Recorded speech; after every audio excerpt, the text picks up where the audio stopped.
Сайн мэдээ. Хөдөө аж ахуйн тоног төхөөрөмжийг түрээсээр олгодог боллоо.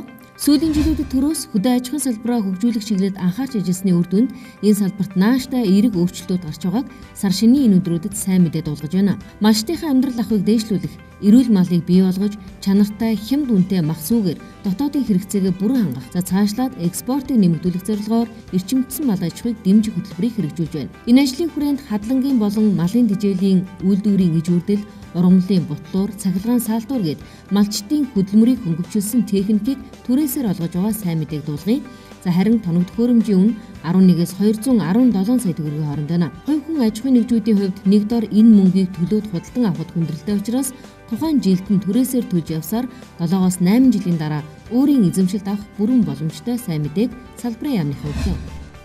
Ингээд зах зээл дээр одоо энэ манай аж ахуйн нэгжүүд эрчимцэн аж ахуй хэрэгч нарт юу хэрэгтэй вэ гэдгийг бид нар судлаад ингээд яваад судалгаа хийдэг байхгүй юу? Судалгаа хийж яагаад тэгээ за ийм хэрэгтэй юм байна, эрэлттэй юм байна гингүүтээ нөгөөтгийг улсын төсвөд суулгуулад тэгээд улсын төсвийн хөрөнгөөр худалдаа ахалгаагаар дамжуулаад аппарт авчдаг.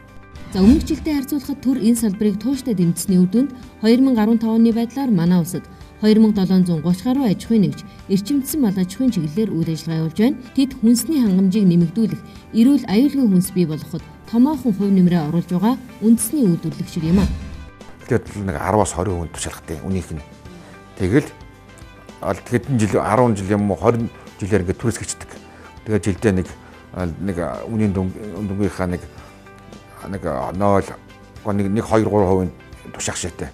Тэгж яагаад нийтдээ нэг электр хордын тоолцоод нэг 50-60% үнийн дүнгийнхаа 50-60% тушаахад тэр тухайн компани явуулдаг. Эрчимдсэн мал аж ахуйг дэмжих бодлогын хүрээнд хөдөө аж ахуйн тоног төхөөрөмжийг аж ахуйн нэгжүүдэд түрээсээр олгож байгаа сайн мэдээг дуулгалаа. Сайн мэдээ.